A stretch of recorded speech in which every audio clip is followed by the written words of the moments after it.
பிரதான எதிர்க்கட்சியான அதிமுக திமுகவை எதிர்த்து அங்கங்க போராட்டத்தை ஸ்டார்ட் பண்ணிட்டாங்க. திருச்சியில போராட்டம் அப்படிங்கிறது அதிமுக தொண்டர்களுக்கு மத்தியில பயங்கரமாகவே நடந்துச்சு போல. முன்னாள் அமைச்சர்களான விஜயபாஸ்கர் அவர்களும் தங்கமணி அவர்களும் இந்த போராட்டத்துல கலந்துகிட்டு கோஷங்கள் நிறையவே சொல்லியிருக்காங்க. பறிக்காதே பறிக்காதே பறிக்காதே பறிக்காதே பறிக்காதே பறிக்காதே 100 நாள் வேலை திட்டத்தை 100 நாள் வேலை திட்டத்தை பறிக்காதே பறிக்காதே. போராட்டம் திருச்சியில நடக்குது. அப்போ திமுக அமைச்சர் அங்க யார் இருக்காங்களோ அவங்களையும் கொஞ்சம் அட்டாக் பண்ணணும் இல்லையா? அதனால அதிமுக அமைச்சர் KN நேரு அவர்களையும் குற்றம் சாட்டி பல்வேறு கோஷங்களையும் எழுப்பியிருக்காங்க. நேரு அவர்களை கண்டிக்கின்றோம் கண்டிக்கின்றோம் கண்டிக்கின்றோம் நேரு அவர்களை கண்டிக்கின்றோம். அதிமுக திருச்சியில போராட்டம்லாம் பண்ணியிருக்காங்க. ஆனா இன்னொரு பக்கம் அங்கன்வாடி மையத்தையும் திறந்து வச்சிருக்காங்க. யாரு அப்படின்னு பார்க்கும்போது முன்னாள் அமைச்சர் திண்டுக்கல் சீனிவாசன் அவர்கள் தான். அவர் பேசினாலே அந்த இடம் ஃபுல்லா கலகலப்பா தான் இருக்கும்.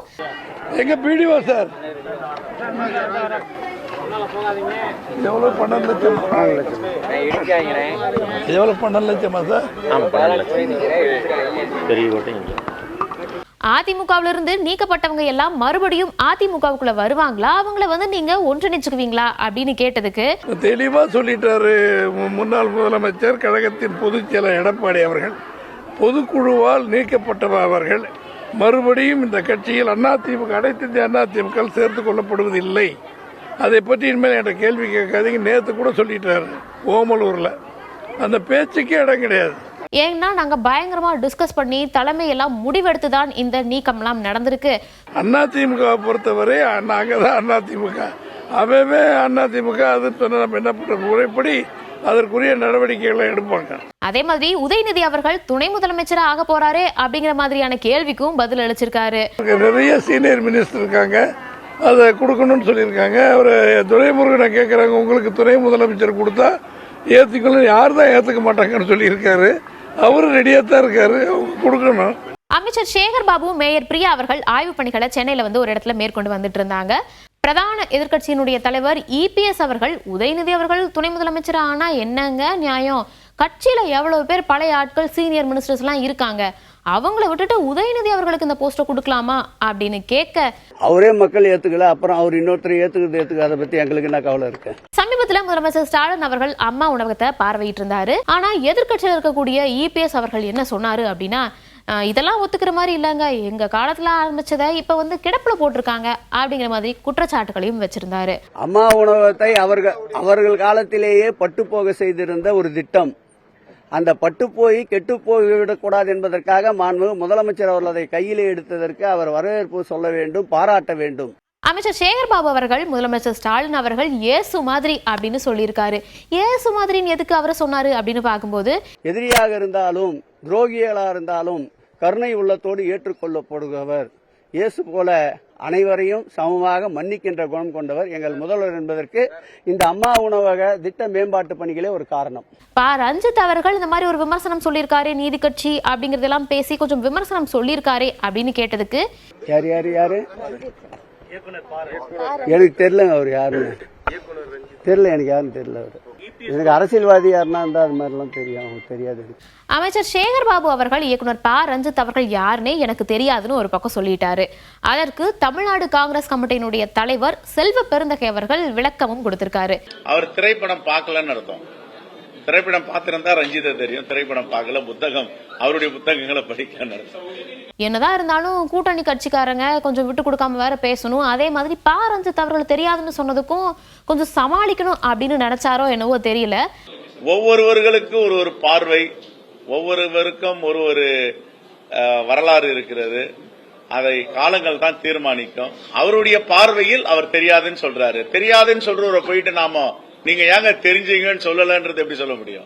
ரொம்ப நாளா இந்த நீட் எக்ஸாம் அப்படிங்கிறது யார் ஆட்சியில் ஆரம்பிக்கப்பட்டுச்சு அப்படிங்கிற ஒரு விவாதம் போயிட்டு இருக்கு. ஒரு NGO நிறுவனம் உச்சநீதிமன்றத்தை நாடி ஏற்கனவே கிடப்பில் இருக்கின்ற ஸ்டே ஆர்டரில் இருக்கின்ற இந்த நீட் தேர்வை நடத்துவதற்கு அனுமதிக்க வேண்டும் என்று பல காரணங்களை சுட்டிக்காட்டி உச்சநீதிமன்றத்தில் வாதியாக தன்னை இணைத்துக் கொண்டது. பிரதிவாதியாக இருந்த ஒன்றிய அரசு, மோடியோடைய அரசு, நாங்கள் நீட்டை நடத்துகிறோம் என்று கொண்டு வந்தார்கள். இந்த வரலாறு தெரியாமல் தொடர்ந்து காங்கிரஸ் செய்தது என்று உண்மைக்கு புறம்பான குற்றச்சாட்டுகளை சில அரசியல் கட்சிகள், குறிப்பாக பாஜக தொடர்ந்து கோயபல்ஸ் வேலையை செய்து வருகிறது. காங்கிரஸ் பேரியக்கம் ஆட்சியில் இருக்கும் போது ஒருபோதும் நீட் வரவில்லை. பாஜக ஆட்சியில் தான் நீட் வந்தது. இதை வாதிக்க நாங்கள் தயாராக இருக்கிறோம். காங்கிரஸ் தலைவர் செல்வ பெருந்தகை அவர்கள் கொஞ்சம் எக்ஸ்ட்ரா சந்தோஷத்தோட இருக்காரு போல. ஏன்னா வேற கட்சியிலிருந்து வந்திருக்கக்கூடியவங்க நிறைய பேர் இன்னைக்கு காங்கிரஸ்லயும் இணைச்சிருக்காங்க. முக்கியமா அவர் திருப்பி ரிப்பீட்ல என்ன சொல்றாரு அப்படின்னா, ஜி.கே. வாசன் அவர்களினுடைய தலைமையில இயங்கி வந்துட்டு இருக்கக்கூடிய தமாகவில் இருந்து எங்க காங்கிரஸ் பேர் இயக்கத்திற்கு நிறைய பேர் வந்திருக்காங்க அப்படின்னு. இன்று தமிழ் மாநில காங்கிரஸ் கட்சியிலிருந்து ஜி.கே. வாசன் அவர்கள் தலைமையில் இருக்கின்ற கட்சியிலிருந்து விலகி காங்கிரஸ் பேரியக்கத்தில் இணைத்துக் கொண்டு தலைவர் ராகுல் காந்தி அவர்களை, அவருடைய கரத்தை பலப்படுத்த வேண்டும், காங்கிரஸ் பேரியக்கத்தை வலிமைப்படுத்த வேண்டும், காங்கிரஸ் கட்டமைப்பை வலிமைப்படுத்த வேண்டும் என்று தன்னை அர்ப்பணித்துக் கொண்டிருக்கின்ற தலைவர் பெருமக்களை வருக வருக வரவேற்கிறோம். கோயம்புத்தூர் மேட்டுப்பாளையத்துல பாஜகவினுடைய மீட்டிங் ஒன்று நடந்திருக்கு. இந்த மீட்டிங்ல வானதி சீனிவாசன் அவர்கள், பாஜக மாநில தலைவர் அண்ணாமலை அவர்கள் அப்படின்னு நிறைய பேர் பங்கேற்றிருக்காங்க. பாரதிய ஜனதா கட்சியினுடைய வெற்றிக்காக பாடுபட்ட தன்னார்வ குழுக்கள் அவரெல்லாம் சந்தித்து நன்றி தெரிவிப்பதற்கு ஒரு வாய்ப்பு. அண்ணாமலை அவர்கள், இங்க பாருங்க, இந்த பட்ஜெட்டை பொறுத்த வரைக்கும் சூப்பரா தான் இருக்கும், நீங்க எதிர்பார்த்தது எல்லாமே நடக்கும் அப்படின்னு நம்பிக்கையும் கொடுத்திருக்காரு. அல்ல, குறிப்பாக தமிழகத்தினுடைய வளர்ச்சி, தமிழகத்தினுடைய நலன் சார்ந்த திட்டங்களும் இருக்கும் என்பது எங்களுடைய நம்பிக்கை. அதிலே கோயம்புத்தூருக்கு நலத்திட்டங்களும் கோயம்புத்தூருடைய வளர்ச்சிக்காக, அடுத்த கட்ட வளர்ச்சிக்காக மத்திய அரசு செயல்படுத்தக்கூடிய திட்டங்களும் இருக்கும் என்பது எங்களுடைய நம்பிக்கை. அண்ணாமலை அவர்கள் வந்துட்டாலே உதயநிதி அவர்கள் பத்தி பேசாமையா இருப்பாரு? இப்ப வேற துணை முதலமைச்சர் அப்படி இப்படின்னு பேச்செல்லாம் போயிட்டு இருக்கு. அதற்கும் பதில் சொல்லியிருக்காரு. அண்ணா, நான் ஏதாச்சும் சொன்னா அப்புறம் உதயநிதி ஸ்டாலின் அறிக்கை கொடுப்பாரு.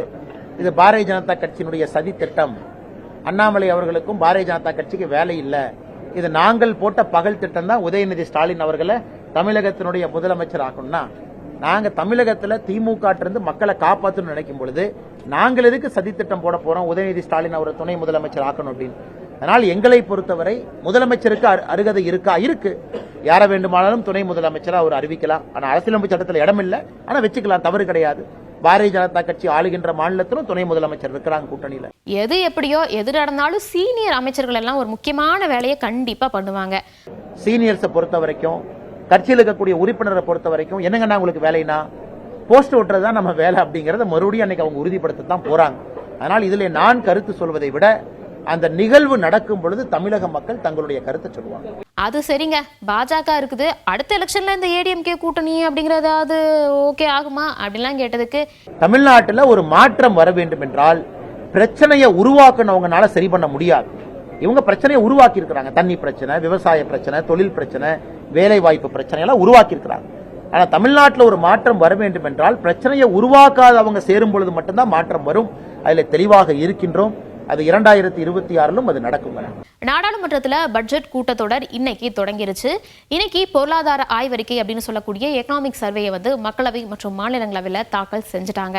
இன்னைக்கு பட்ஜெட் கூட்டத்தொடர் தொடங்கிருச்சு அப்படிங்கிறதுனால பிரதமர் மோடி அவர்களா இருக்கட்டும், எதிர்க்கட்சி தலைவர் ராகுல் காந்தி அவர்களா இருக்கட்டும், எல்லாருமே அட்டெண்டன்ஸையும் போட்டிருக்காங்க. பயங்கரமா என்ட்ரிலாம் கொடுத்திருக்காரு. கார்ல இறங்கி எல்லாத்துக்கும் வணக்கமும் சொல்லிட்டு போறாரு.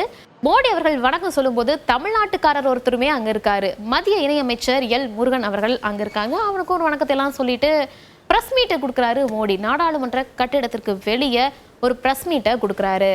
भारत में पॉजिटिव आउटलुक, इन्वेस्टमेंट और परफॉर्मेंस एक प्रकार से अपॉर्चुनिटीज की पीक पर है. மக்களவை எதிர்க்கட்சி தலைவர் ராகுல் காந்தி அவர்கள் இந்த பட்ஜெட் கூட்டத்தொடருக்கு ஆஜராயிட்டாரு. இதற்கு முன்னாடி பார்லிமெண்ட் தொடங்கும் போதே ராகுல் காந்தி அவர்களுடைய ஸ்பீச் பயங்கரமா பேசப்பட்டும் வந்துச்சு.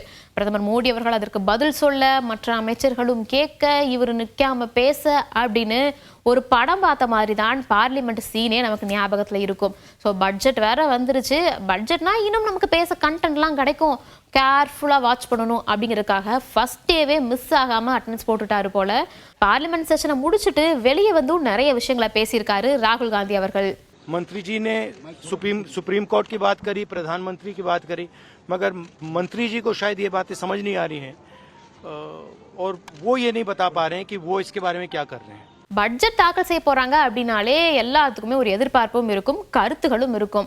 காங்கிரஸ் எம்பி கார்த்தி சிதம்பரம் அவர்கள் இந்த பட்ஜெட் குறித்து என்ன சொல்லியிருக்காரு அப்படின்னா, எங்க இதுல ஒன்றும் புதுசா இருக்க போறது இல்ல, சேம் ஓல்டு ஸ்டோரி தான். See, the Prime Minister has nominated the same ministers to the same portfolio, so I really don't see any fresh thinking or new direction or any kind of innovation. It will be the same old story. என்னதான் இருந்தாலும் இவங்க அப்பா ப சிதம்பரம் அவர்கள் வேற finance மினிஸ்டரா இருந்திருக்காரு, நிறைய பட்ஜெட்டுகளையும் தாக்கல் செஞ்சிருக்காரு. அதனால இவருக்கும் கொஞ்சம் எக்ஸ்பீரியன்ஸ் இருக்கும், விஷயங்கள் எல்லாம் கவனிச்சிருப்பாரு. அதை வச்சுதான் இந்த ஒப்பீனியனும் சொல்றாரு போல.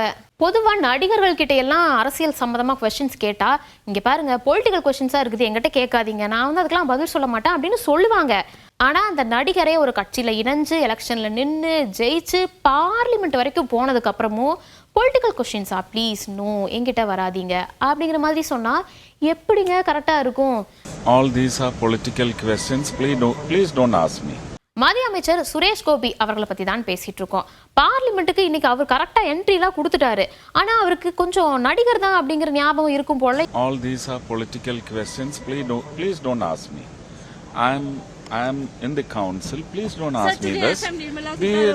She will disclose everything. You deliberate. You cannot find a prey in me. Please, PREY. என்கிட்ட அரசியல் சார்ந்து எதுவும் கேட்காதீங்க அப்படின்னு எஸ்கேப் வேற ஆயிட்டாரு. இவருக்கு யாராவது நம்ப வைக்கணும் போல, இல்ல நம்ம நடிகர்ல இருந்து அமைச்சர் ஆயிட்டோன்னு கொஞ்சம் நம்ப வைக்கணும் போல, அப்பதான் அடுத்த டைம் ஏதாவது பேசுவாரா இருக்கும். பார்லிமெண்ட்ல எல்லாரும் பட்ஜெட் பத்தி பேசிட்டு இருக்கும்போது ஆந்திராவில இருந்து வந்த ஒரு எம்பி மட்டும் பயங்கரமா ஃபோக்கஸ் பண்ற மாதிரியான ஒரு விஷயத்த பண்ணியிருக்காரு. எல்லோ ட்ரெஸ், எல்லோ சைக்கிள் அப்படின்னு ஒரு டிஃப்ரெண்டான அட்டையர்ல பார்லிமெண்ட்டுக்கு என்ட்ரியும் கொடுத்துருக்காரு. என்ன விஷயம், எதுக்கு சைக்கிள்ல வர்றாரு, ஒருவேளை ஆந்திராவில இருந்து சைக்கிள்ல வந்திருப்பாரா அப்படின்லாம் கேட்டதுக்கு நோ. ఫార్మర్ సామాన్యుడు సైకిల్ ఫస్ట్ వెహికల్ సైకిల్ అలాగే పరివరణ పరిరక్షణ. இந்த சைக்கிள் என்னோட ஃபர்ஸ்ட் சைக்கிள், நான் ஃபர்ஸ்டா வாங்கின சைக்கிள். அதே மாதிரி விவசாயம் முக்கியம், விவசாயத்திலிருந்து வந்திருக்கேன் அப்படிங்கிறத சொல்றதுக்காக தான் இந்த சைக்கிள் நான் வந்திருக்கேன் அப்படின்னு ஒரு புதிய அர்த்தத்தையும் சொல்லியிருக்காரு ஆந்திரா எம்பி. மத்திய பட்ஜெட்டை நாளைக்கு தாக்கல் செய்ய போறாங்க. ஆனா இடிதாங்கி என்ன பண்ணிட்டு இருப்பாரு, ஒருவேளை நமக்கு ஏதாவது தனி பட்ஜெட் தாக்கல் செய்வாங்க அப்படின்னு எதிர்பார்த்துட்டு இருக்காரோ என்னவோ.